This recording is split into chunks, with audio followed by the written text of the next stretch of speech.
late. I reset the time so that the stream would begin at 11:30, but I'm starting earlier than the given time. So let's just get into it. First of all, praise be to the Most High God. The Most High God comes first in all things. If you like this video, if you like what the content of this video is going to be, you can like, share, and subscribe. You can also donate via PayPal. The link is in the description. LIVE products, this stream is brought by, as you see, we have a drinks line. We also have a cleaning products line. If you're in the Trinidad and Tobago area, you can get these drinks for $10. If you order online, you order 25 or more drinks, you can get it for $8. If you order the cleaning products online, you can get them for $8. Okay? Now, we got that out the way. Let's talk about what we have to talk about, because I want to keep this as brief as is humanly possible. But first of all, shout out to Hyarima and the ancestors of Hyarima, great warrior, one of the people who withstood Spanish rule and colonization. I just wanted to shout out to that. Okay, so this stream is going to be quick, but I got to get to the chase really quickly. So let's start off with what we have to talk about, which is you guys need to stay focused, okay? You guys need to stay focused on what really matters, right? There's a talk about a ceasefire between Israel and Lebanon. We don't care about that. Hezbollah is handling their stories on the battlefield. Yes, we don't want Israel to be bombing Beirut and bombing Lebanon all the time. Obviously, Israel is losing that battle, and they're not making any progress or headway in that battle. The Lebanese army, as well as the Lebanese government, is opposed to what Israel is doing. And, this is what the results of that is. They're getting much more resistance to their game plan in Lebanon. So they're trying to halt now and get a ceasefire so they can regroup and all of that against Lebanon. And Lebanon shouldn't even agree to that ceasefire. They should just proceed to continue to have Israel's ass handed to them, because Israel's running out of munitions and stuff like that, and their troops need a rest. So why should Lebanon indulge them on that? The ceasefire needs to happen in Gaza. People need to stay focused. Nobody cares about a ceasefire in Lebanon. Yes, okay, people's lives are at stake. I understand that, especially in Beirut. But quite frankly, whether Israel honors that or not, there needs to be peacekeeping troops above Lebanon, and there needs to be peacekeeping troops in the skies to keep Israel from bombing Lebanon. That's what needs to be done there. And Lebanon's already a sovereign state, so that's supposed to happen yesterday. That should be happening yesterday. So Israel trying to negotiate a ceasefire with Lebanon really isn't the priority here. The priority here is the people in Gaza. The whole reason why Hezbollah was firing and striking into Israel is because of Palestine, and therefore Hezbollah should continue to strike into Israel until there's a ceasefire in Palestine. No other way. Okay? So them trying to make a ceasefire deal with Lebanon, fuck out of here. Okay? Now, I'm sorry about the F-bomb. All right. So this is Gaza. This is a picture of Gaza being absolutely demolished and bombed the crap out of it. Okay? And this is going on today. It's going on every single day. Lives are being lost. Hundreds of lives are being lost every single day. Okay? And just so we can put this in perspective, remember what I told you guys yesterday about Metropolis and how General Zod was just destroying that city. Genocide was going on at a high level in Metropolis. And in fact, because of that collateral damage in Metropolis, a lot of people thought Superman was bad. But Superman actually averted even worse destruction in Metropolis, which leads me back to the point I really want to get to. Okay? Superman. Why I am stressing so much on Restore the Snyderverse, why I stress so much about Zack Snyder's characters, the characters that we see on the screen, is for this reason. So let's start talking about those heroes, those superheroes, and what makes superheroes. So as Superman said, first of all, I just want to start off with this, ceasefire in Lebanon. This is what Superman would say about that, Zack Snyder's Superman. He would say this, Oh, this is in slow-mo. Okay, we got a little problem with the, unfortunately, we have a little problem with the GIFs that I'm putting up here. So this is pretty slow, but nonetheless, Superman still says what he has to say. He says he's not impressed, ladies and gentlemen. He's not impressed at all. Okay? Superman's not impressed. What he would be impressed by is a ceasefire in Gaza, an end to the occupation in Gaza, the West Bank, and East Jerusalem. That would impress him. A ceasefire that does not continue with any more slaughtering of civilians, and movement into Gaza and the West Bank and East Jerusalem of UN peacekeeping troops and UN peacekeeping people.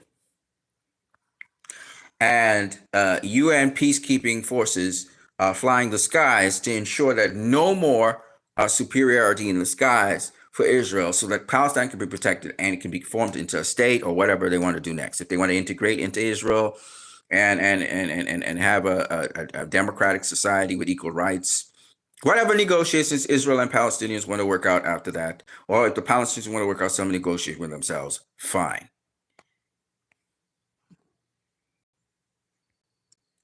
Superman, in my opinion, and all the members of the Justice League, especially how Zack Snyder portrayed them, show us what our heroes really are. Heroes don't destroy. Heroes don't murder, kill. Y'all guys say it. Batman's not a murderer, right? Superman's not a murderer. Wonder Woman's not a murderer. Okay, they save. And in Zack Snyder's Justice League, in many of Zack Snyder's movies, we've seen these heroes and they're saving people. I'll give you, well, we already saw with Superman, he saved Cyborg here. So Steppenwolf was about to destroy, slash Cyborg in half, and Superman just came in and took the brunt of it. And again, notice that Superman is mostly in defensive mode here, right? So, telling me that a state or country or peoples have a right to self-defense is not a problem. Self-defense is self-defense, okay? With Wonder Woman, we saw her save the school children and their teachers and some of the law people inside of the court, right? We saw her actually blocking bullets from a terrorist inside of that court, okay? So again, when we look at Wonder Woman, when we look at Superman, they're saving people. Yes, they may blast the culprit or the criminal. They may even kill them, but their focus first is in saving lives. I want you to remember this as we go on. Here she is saving a combatant's life in war. Blocks the bullet, saves Steve Trevor from getting shot. Now, Batman's an interesting character. Batman's interesting, and I'm going to explain to you why I say Batman's interesting. Batman has a very evil side to him and a very good side to him. Let me explain. So Batman's about prevention. He's a guy that would prefer for nothing to happen, and he tries to use as many deterrents as possible. Take, for instance, different countries and nations of the world, they will use nuclear weapons as deterrents so another country doesn't attack them. Well, Batman's that kind of dude. So, like, for example, here, he is the bad guy in Batman v Superman. He's definitely the bad guy. You may think his motivations, he's got motivations for why he's doing what he's doing, but at the end of the day, he's the bad guy. Okay? He's a bad guy in Batman v Superman, and we see him trying to take down Superman. Now, the interesting thing about this is both Superman and Batman both want to help the world and save the world from disasters. Okay? So you would ask yourself, why would somebody who has good intentions like Superman and Batman, why would they trade blows? And it's not so much Superman wanted to trade blows with Batman. It was more Batman wanted to eliminate. He literally wanted to ethnically cleanse Superman from the planet because he believed, being xenophobic, that Superman was an alien and therefore he didn't deserve to be on the planet because he could turn against everybody and then destroy everybody. Now, let me just say, if it wasn't for Batman v Superman, I'm going to be real with y'all. I don't think anybody would have ever, been realizing how much xenophobia, Islamophobia is xenophobia, the xenophobia against Mexicans in America, the xenophobia of immigrants coming to America, supposedly taking American jobs, supposedly replacing the American people. This is the fear, right? So Batman had that same kind of fear that Superman would, replace people of Earth and cause genocide and mass destruction and take away people's lives from them and take away people's value and their worth and so on. When he saw the Black Zero event in Metropolis, he came to that conclusion.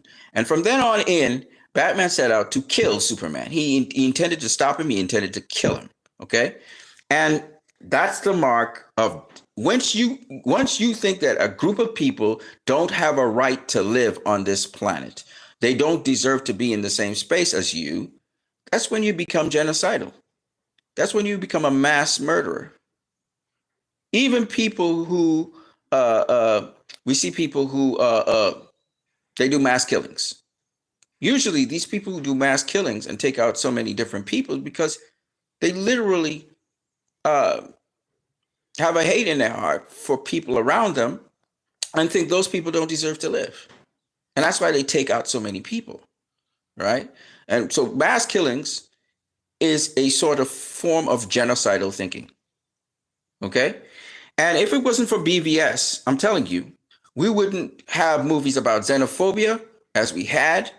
And these issues now that we're dealing with in the United States, I mean, I know so many people, followers of Islam and Muslims, who really love Zack Snyder for highlighting xenophobia.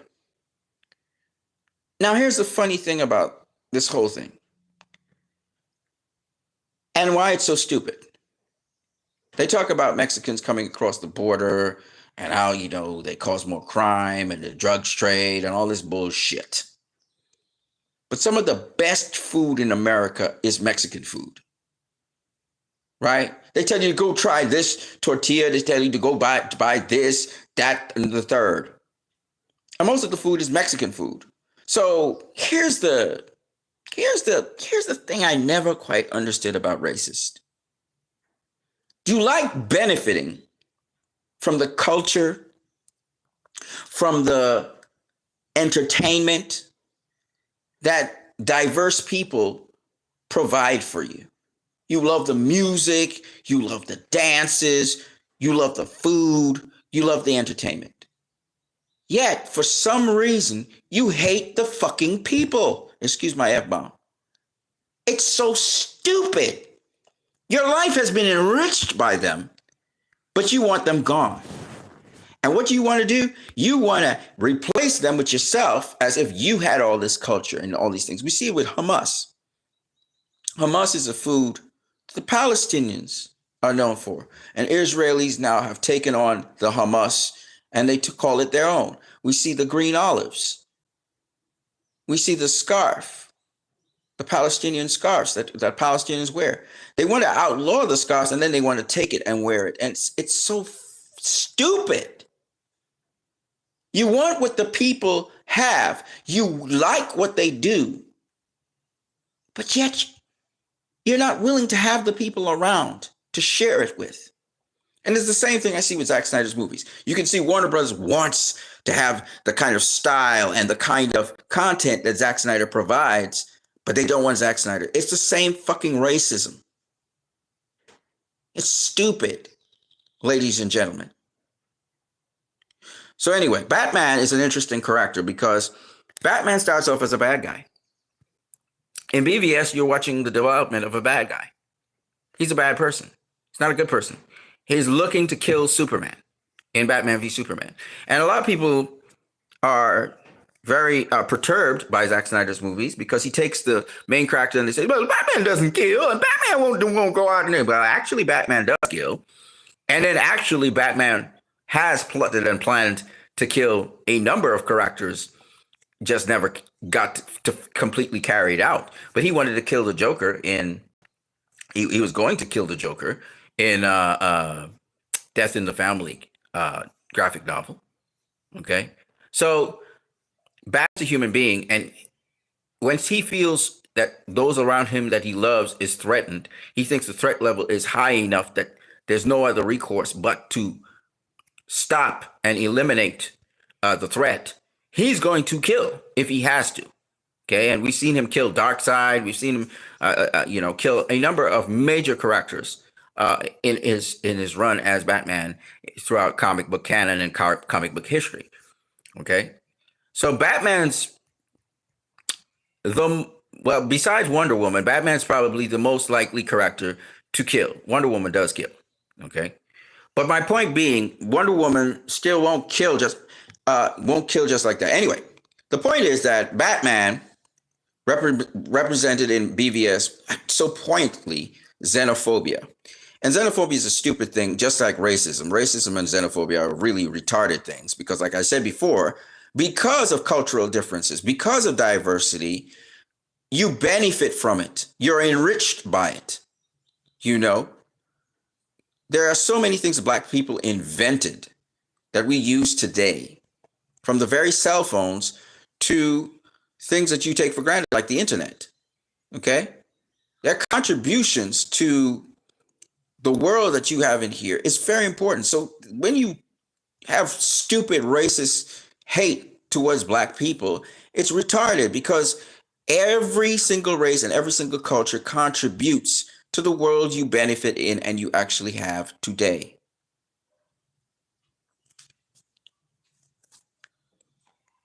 So anyway, initially Batman is bad, okay? But what changes Batman's mind and brings him back to his senses is the humanity. Humanity, because we're all human beings and we all share in similar experiences. Batman lost his mother to murder, and Superman was able to remind him or make him relive that moment and help remind him how much Superman was actually a good person and how much Superman was connected to humanity. Right? So Batman turned from this guy who was looking to murder Superman, and he became this guy who was in a quest to save Martha. Okay? And he even said it to Superman. He said, I make you a promise, Martha won't die tonight. And man, he went on a tear. I mean, he incapacitated certain people. He put down some people, and he was able to save Martha, which was something he was dying to do his whole life with his mother. Couldn't save his mother, and now he was empowered to save Martha, which was Superman's mother, right? Earthly mother. So, I mean, Superman gave him that gift. And Superman always is saving people. If you look, Superman doesn't really kill people, right? He's very hesitant to kill anyone. And he's more interested in saving people, right? Batman is a preventative kind of guy, so he's trying to stop people from getting into certain situations. So he tries to go down hard on crime. Again, he's not a killer. He doesn't just go out there and want to off people left, right, and center like the Punisher. No, regardless of what people think about Zack Snyder's Batman v Superman, where Batman is a bad guy in Batman v Superman for most of the movie. He repents and he turns, but the point is, for most of that movie, he's a bad person. Okay? Not a good guy. Okay? No matter what reasoning he had, his thoughts were demonic. He was trying to kill Superman. Okay? Having said that, we saw Batman in Zack Snyder's Justice League. We saw Batman in the Studio Squad, right? And in those two movies, we saw a much more balanced Batman, in which Batman is, again, trying to protect people, trying to save people, trying to stop crime from happening, okay? He's more trying to be preventative. That's Batman. And the key point behind this is, again, he's saving people. He saved Martha at the end of BVS. He stood up with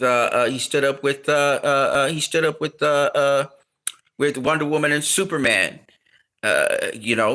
against the genocidal doomsday. Again, genocide is a repeated motif. In Man of Steel, it was genocide with General Zod, wanting to wipe out the whole human race. And here now we had Lex Luthor being genocidal as well. He so hates Superman. He makes this killing machine that kills almost anything and everything, and they had to stop this thing from being on a tear. Otherwise, it would just destroy the whole world.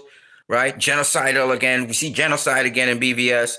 I mean, how many times does Zack Snyder have to talk about genocide? And my point I'm trying to stress here is, I know Marvel movies, they have, oh yeah, this thing's invading the world and it's going to take over the world. I know about that shit too.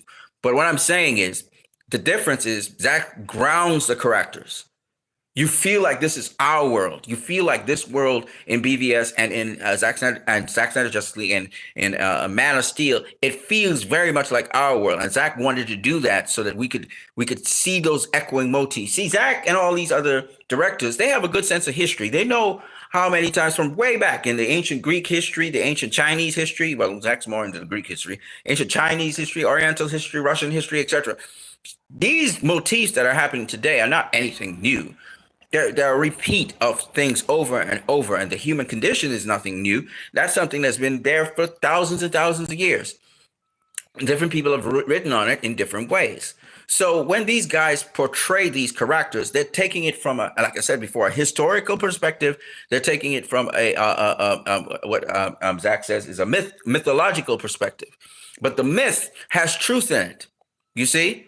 So if you look at it, when Batman, Wonder Woman, and Superman get up to defend the world against Doomsday, okay, because they're defenders of the world, I want you to understand why these heroes are esteemed so highly from us. Zach literally elucidated it, showing that they're like the line of defense against genocide. They're the line of defense against dehumanization. They're the line of defense against xenophobia, Islamophobia. I want you to understand what this BVS movie did. And the xenophobia didn't come from out of nowhere. Very powerful, influential people began to push this narrative after people on the ground had experienced negative effects of a foreigner to the planet defending the earth against invaders. But because this foreigner is other, this foreigner gets not just good compliments, but criticism for his actions. Amazing as it sounds. Well-intended foreigner picked a side, drew a line in the sand, and said, this is where I stand, this is who I represent. But remember, he's a foreigner. He's a stranger within your gates. In the Bible, it says, remember the stranger that lives within your gates. Treat him well. Well, not everybody feels that way. In America, in Europe, anti-Semitism happened. Why? Because the Jews went to Europe. The Jews go to America. The Jews went to different countries, and they do exceptionally well. They progress. They become successful. They do good things. They stay clannish. They stay together, and they do their thing. Right? And they ended up in positions of power. And the people in Europe didn't like it, and the people in America didn't like it. Islamophobia. The fastest growing religion in the world is Islam. Christianity is slowing down. And there are Muslims everywhere. And as a result of that, there is a feeling of threat with Muslims being everywhere. People feel that Muslims are militant. Muslims are not militant. Muslims believe in truth. And they believe that they have a right to act if a poor person, or they feel the majority of the society is being oppressed in some way, shape, or form, or not treated correctly. They'll take action. Now, that's just like Superman. That's just like Wonder Woman. That's just like Batman. They didn't just sit down and observe everything that's happening and did nothing about it. What Zack Snyder showed us is what is called a call to action. This movie, BVS, this movie, Man of Steel, showed us a call to action. We not only emotionally aligned with the movie, but we also intellectually and with our minds realized, what can I do to make society better? There's a reason why people fought for Batman v Superman. Some people still think it's one of the greatest movies ever of all time. There's a reason why they fought for it. Okay. Thank you for smashing the like button, person who smashed the like button. The rest of you, if you so wish, you can smash the like button too. That's up to you. But keeping it going, I know this video is a little longer than I expected. I really wanted to just spend 10 minutes. But my point anyway is this. These characters, Okay, and let me go into the other characters here. So this is Batman in the warehouse scene. It's kind of slowed down. My GIFs go slower on this because I don't know. I don't know why that's happening, but they're a little slowed down. It's okay though. All right, I showed you guys all of that already. Okay, Cyborg. Look at Cyborg. What did Cyborg do to the poor woman?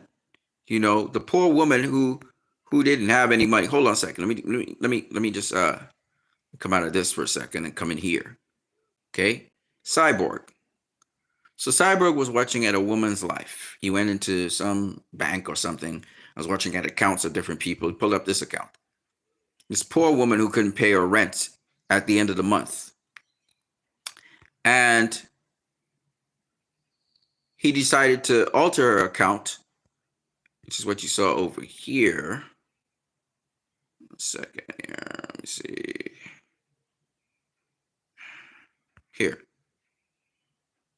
So here, he raises her money in her account. Her account is low, so she couldn't pay her rent and stuff. So he automatically raises her money for her rent. And as a result of that, she ends up getting that kind of money from, I think she only had $13 in her account. She ended up with $100,000 in her account roughly, right? And she's like, what? And she's going nuts. She's saying, oh my God, and Cyborg is smiling, right? As he walks away. Cyborg is interesting because Cyborg is like a xenophobe. He's a subject of xenophobia because he's different. Okay? Now, society is interesting. Okay? We've been programmed to behave a certain way. And as a result of that, anybody who's different from us, we tend to look at as strange. And some of us, we tend to bully that person. If that person doesn't fight back, we bully them even more, right? And this is the basis of xenophobia. This is the basis of hate crimes. This is the basis of white supremacy. This is the basis of all these things. Human beings want to have a life where they have the kinds of comforts, the advantages and privileges that they have. And if, let's say, for example, I'm a white, Ivy League, young man who has a decent job. And then for some reason, the economy crashes and I lose my job. But then the person who replaces me is some Asian kid who gets the job that I lost for less money, but nonetheless, he gets the job. Now I'm angry that he got a job that I lost because I want to continue the lifestyle that I've had. I want to have the comforts that I have. Now he has what I have. And so I'm angry at him. But I shouldn't be angry at him. I should be happy that at least he got a job and I could go looking for something else. Or I could take my skills and I can improvise. I can become plastic. I could actually expand myself and even become better than the guy that was working at a job, maybe even employ myself and have opportunities that are bigger and better, having the experience of having worked in a certain place. See, we as human beings are not plastic enough. We don't adapt to the times. We don't know how to change and morph and roll with the punches and keep it moving. An empowered person is not worried about what he has lost. He is interested and eager and hopeful for what he can gain. So what I just wanted to identify here with Cyborg, and then I'll go back to the xenophobia and all these other things, is that Cyborg is defending the poor, the helpless, the weakest of society. That's what I want you to see. You look at all of these superheroes, they defend the poor, the helpless, the powerless. Right? Cyborg helping this lady who is a poor single parent mother. Batman protecting Martha Wayne, who has no defense. She's been kidnapped, right? She's a hostage. In no way, she's outpowered, outgunned, right? And due to be executed, right? You look at Wonder Woman defending the poor school kids. Again, a hostage situation, right? With her. She's protecting the helpless, the powerless, civilians. You look at Superman. Superman is protecting Cyborg. Yes, he's a high-powered kind of guy. But he's also protecting, and Ground Zero, even though he didn't get to completely protect everybody, he stood up against a world-altering event in Metropolis, and he tried to protect the helpless, the powerless, to the very powerful Kryptonians. What am I saying to you guys? What makes superheroes superheroes? Well, why we admire them is their virtues. The fact that they're willing to protect the least of these in our societies, in our communities. They don't see xenophobia. They don't see white supremacy. They don't see they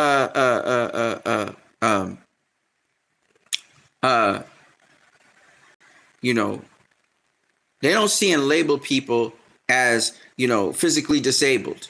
They're not interested in hate crimes. You see what I'm saying?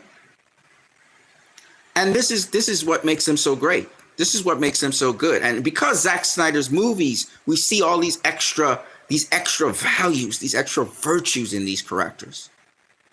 You see? Because he makes the story real. You think they're believable characters. Think of Aquaman. We first are introduced to Aquaman in Zack Snyder's Justice League when he's saving a fisherman, right? Oh, no, actually, no. We actually meet him when he's at the village and he has dropped off fish and food for the Icelandic village that's really isolated from anywhere else, right? And then we have this young lady here, which you're watching here, an Icelandic woman, and she reveres him, and apparently she has a relation with him of some kind, and she's kind of mourning the fact that he's gone. And they begin to sing a song. Now, just a curiosity, I just want to highlight something that some of you may not know, but in singing the song, this woman that you see circled there, right? She's actually been involved in a series, a comedy series in Iceland, and it's known as Silent Night. And just for the sake of a Christmas comedy, and I just want to show you guys it. So that lady you just saw there, her name is Augusta Eva Erlentor. Okay, I think it's Erlentor.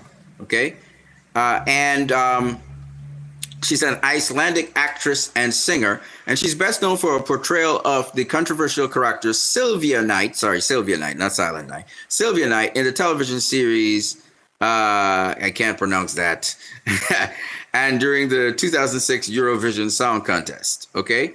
And just to those who don't know what Sylvia Knight is a fictional satirical character on the Sylvia Knight Show, in an Icelandic comedy show off the television channel Skar Ein. The character was invented by, I can't pronounce his name, and Augusta Eva Erlen, whatever it is, I can't pronounce the name. The latter plays Sylvia Knight. Sylvia Knight interviews people in real life situations. So it's funny because she actually interviews people. Okay? So I just said that because it's a little extra something for you guys to know. That hold on a second. That singing with them, the song that they sang, which is a song about not being recognized, by somebody you love. She was singing alongside them, but she's actually in there. So for those people who are from Iceland or that sort of region and know this well-known interviewer who does this, Sylvia Knight is her sobriquet.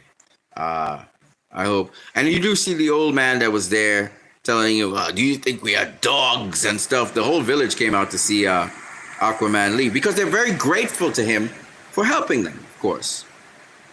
Okay. So anyway, keeping it moving. The Flash. If you look again, The Flash saves the whole wide world from mass genocide when Steppenwolf unites the three mother boxes, and that would have just killed everybody on the planet, more or less. And thankfully, Flash, he takes off like a flash of lightning. and we can see it here in super slow motion. And because of him, time is reversed, and you can see him reversing everything in super slow motion as well. And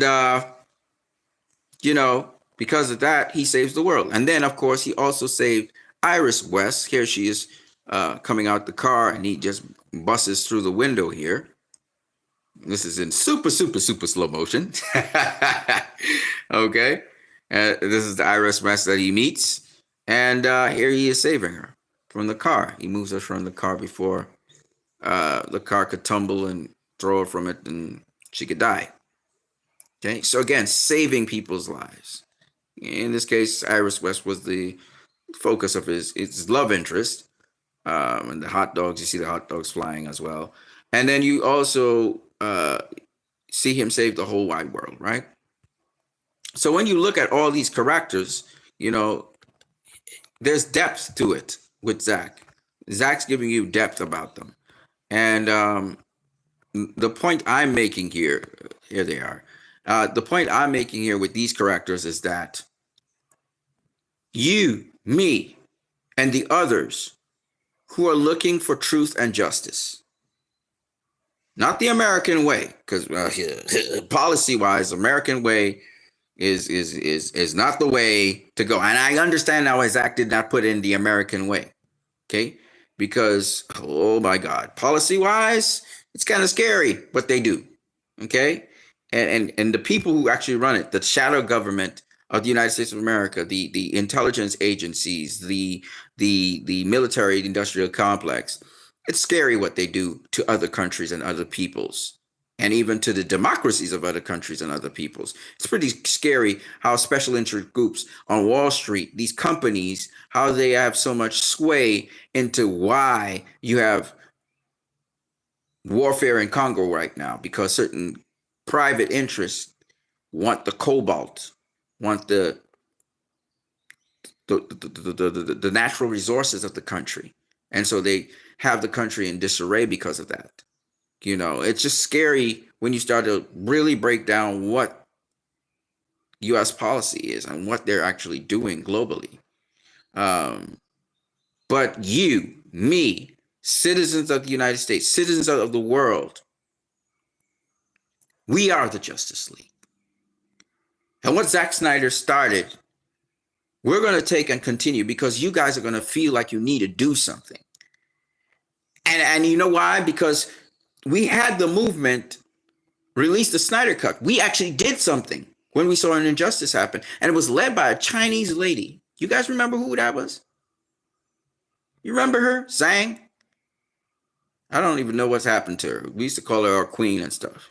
We didn't have no leadership. It was just a movement, right?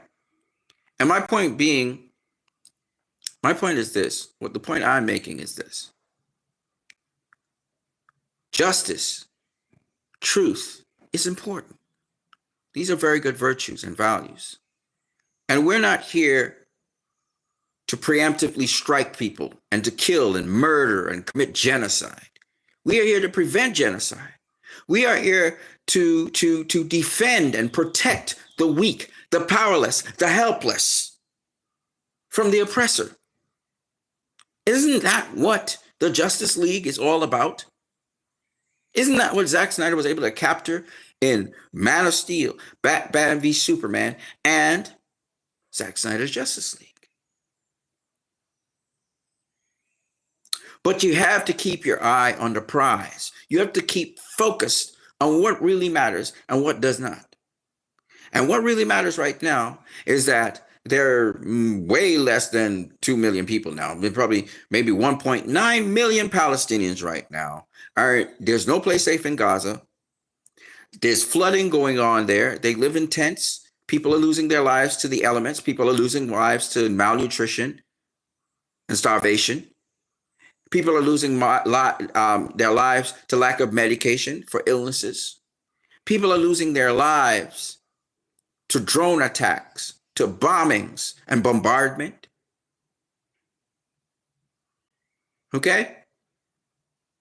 People are losing their lives trying to escape to Egypt, be smuggled out the country. And they're paying large sums of money to get out in a very perilous journey across the Egyptian border.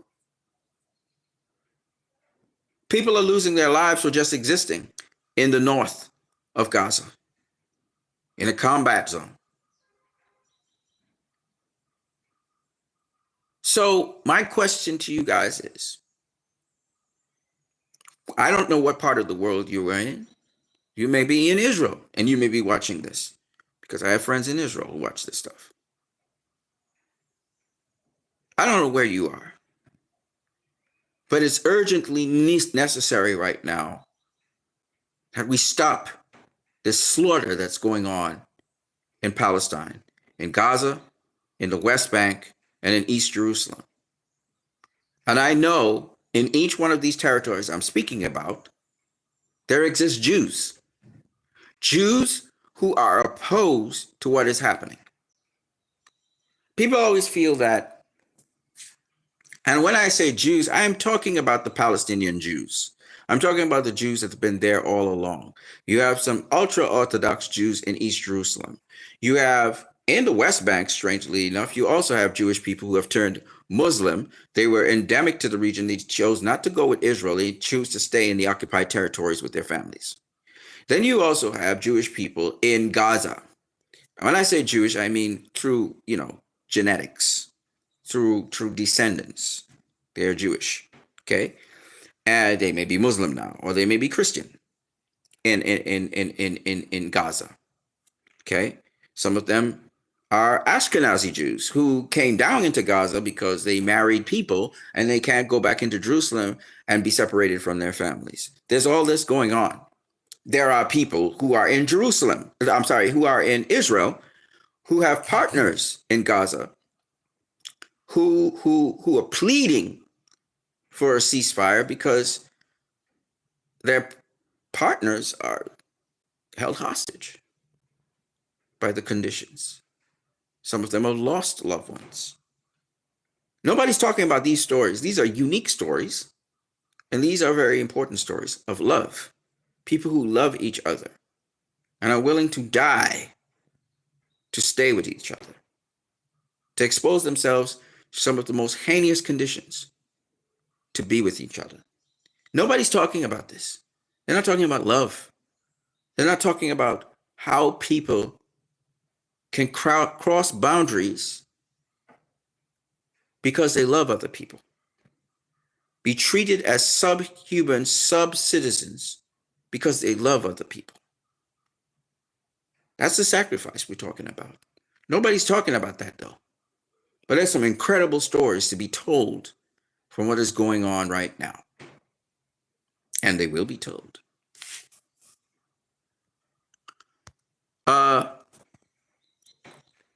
So I want you guys to keep your eyes on the prize. The key thing here is a ceasefire in Gaza and then the end of the occupation. The law is on your side. Disarming Israel through the stopping of sending of arms to Israel to continue these brutal occupations that are happening. Israel's not even trying to carry out these wars within its border. You're saying you're trying to get rid of Hamas, or you're trying to get rid of this, that, the other, but you're not within your boundaries. You're not within where you're supposed to be,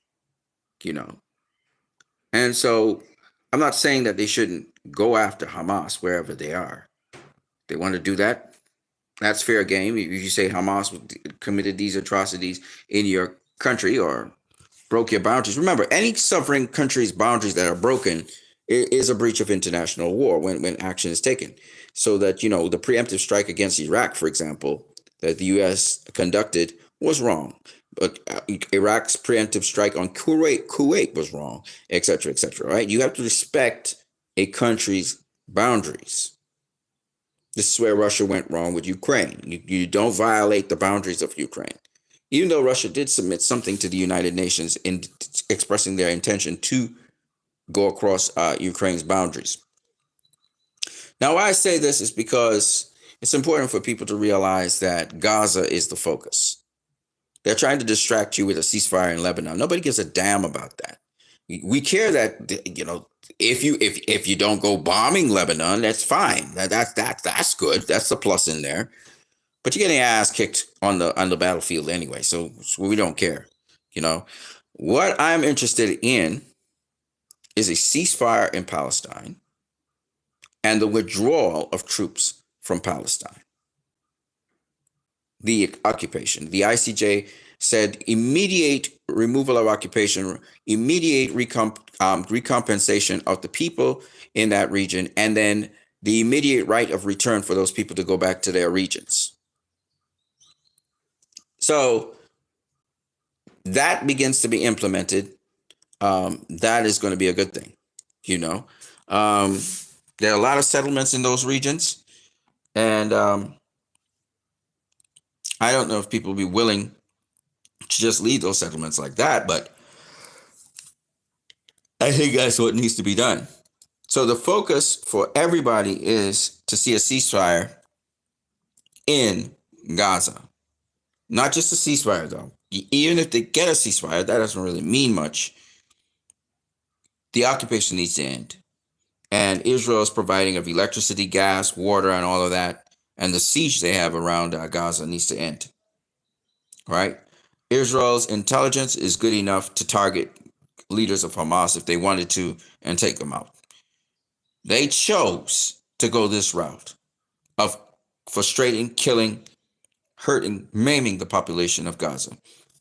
And obviously, the people of Gaza being so distressed, a lot of them are going to, well, a significant portion of them. I wouldn't say a lot of them. And I'll say why I say that. Most people don't care. Like you allow them, you might have destroyed their families or whatever, but they just want to rebuild. So some people will just go back to rebuilding, and just start trying to bring back life where there was death. The Palestinians are so resilient, it's ridiculous. Will some of them want revenge? Absolutely. Okay. But I think most of them are going to look to just want to carry on their lives right now. They just want to live. And then remember, there's a lot of children in Gaza and a lot of traumatized children in Gaza. So there's so much stuff that will need to be done to rehabilitate some people and to just have them live just reasonably normal lives.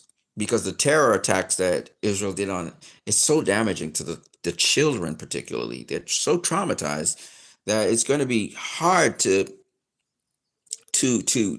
them to try and recoup and recover from that. Just for starters. You know what I'm saying?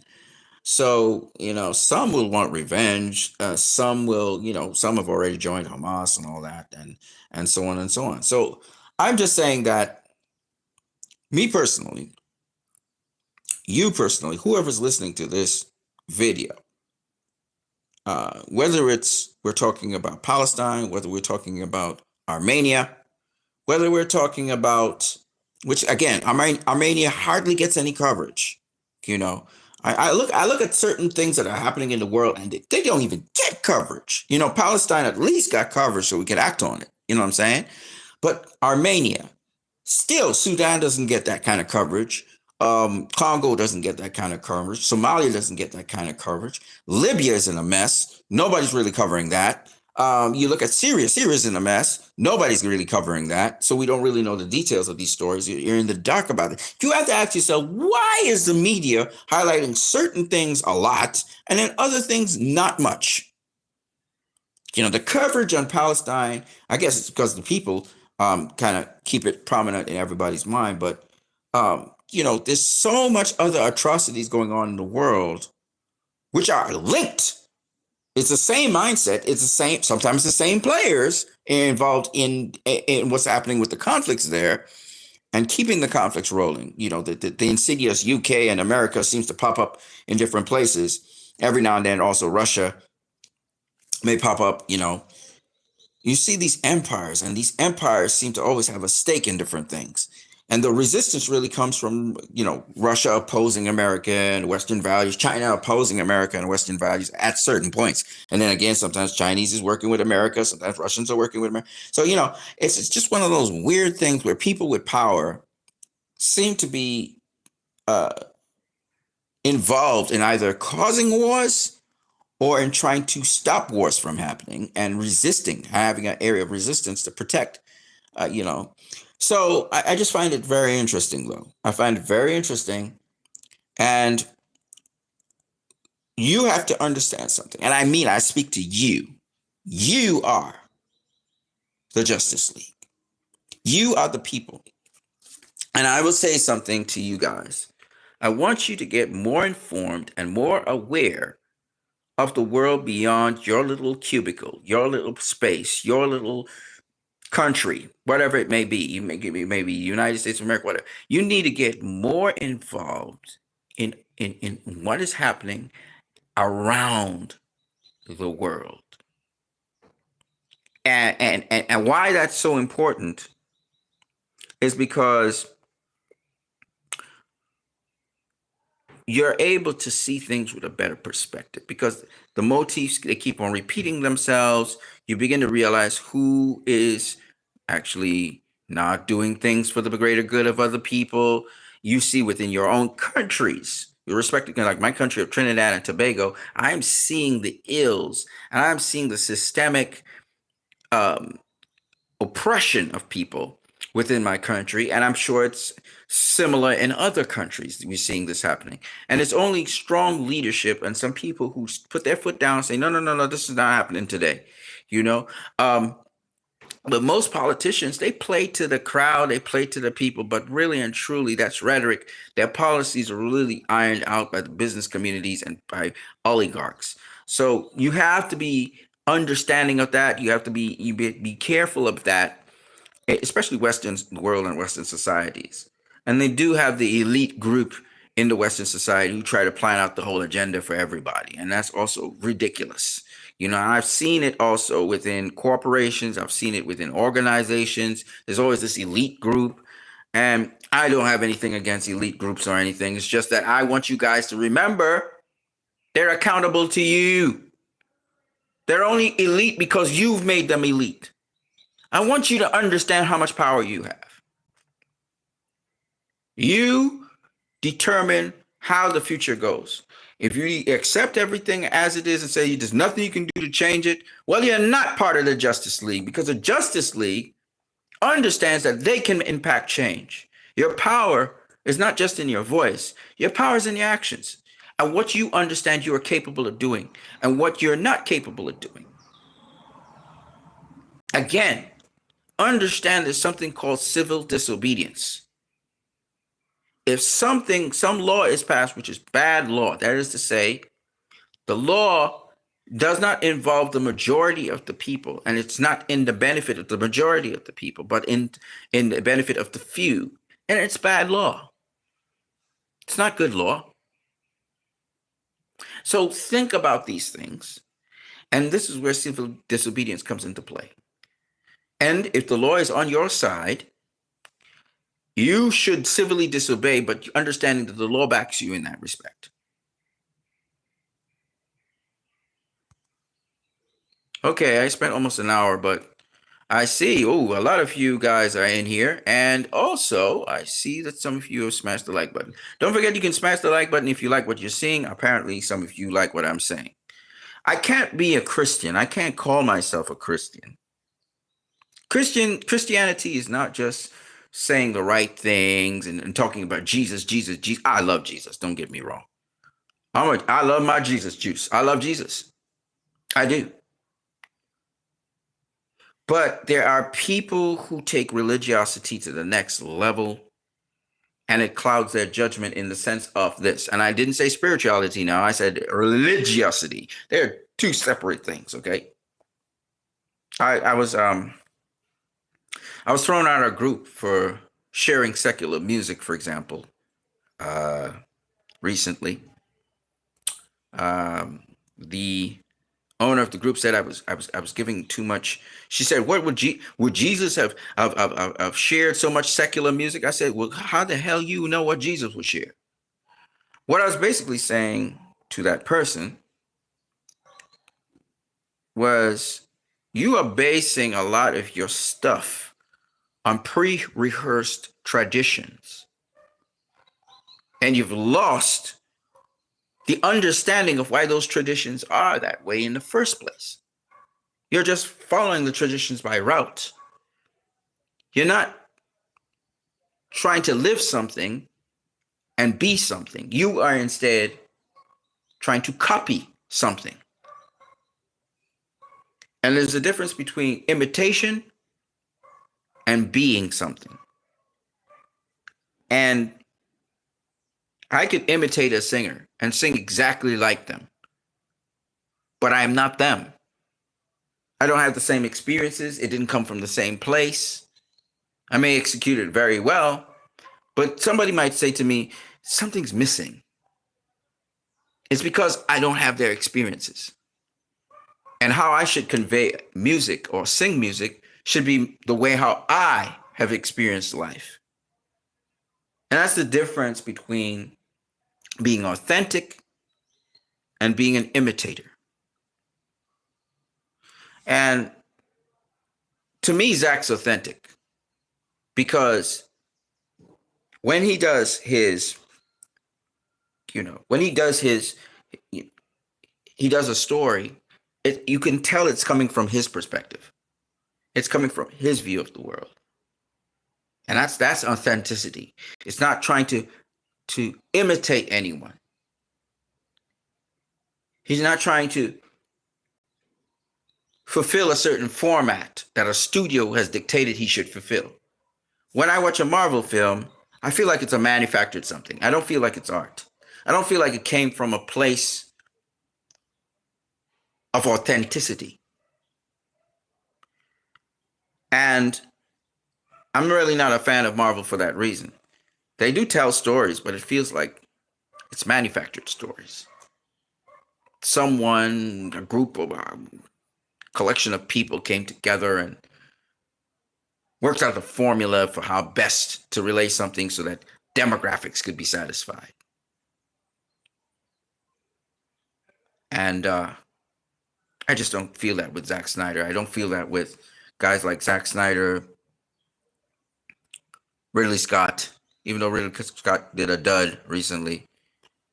Some of his greatest work, Ridley Scott's greatest work, was very authentic.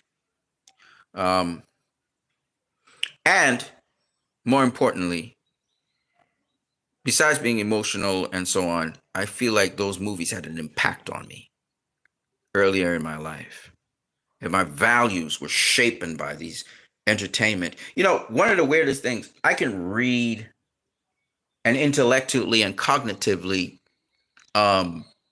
understand something.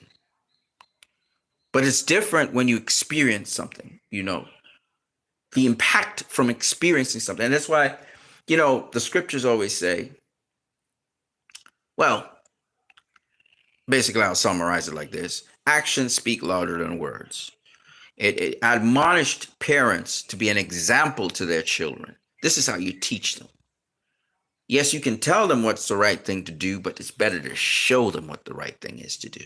And it has an impact in shaping them because they get to see it. And therefore, at first they may emulate it, but later on they'll be motivated to do it without emulation from their own authentic being because of their understanding of it and because of their experience in it.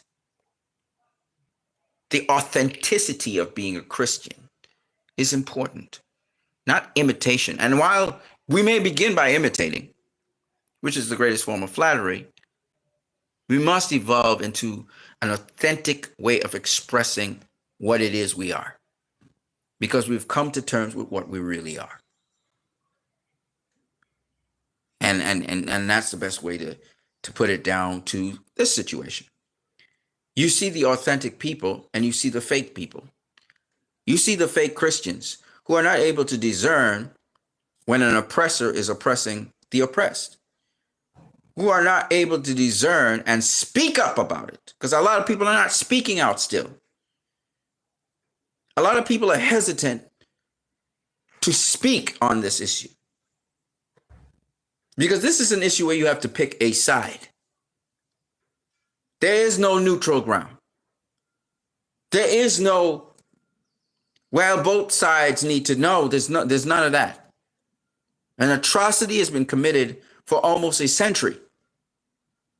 against a people. So if you're a Christian, if you're a Muslim, if you are atheist, I don't care what you are. If you care about humanity, you have to be pro-Palestinian on this issue. You have to be. It's the only just right way. How you are pro-Palestinian on this issue is important, but the point is, you don't have any other choice than to be pro-Palestinian on this issue. What is happening right now is wrong. Killing people and murdering civilians left, right, and center is wrong. It's wrong. And no excuse in the world will ever change that. Ethnically trying to cleanse people from their place is wrong.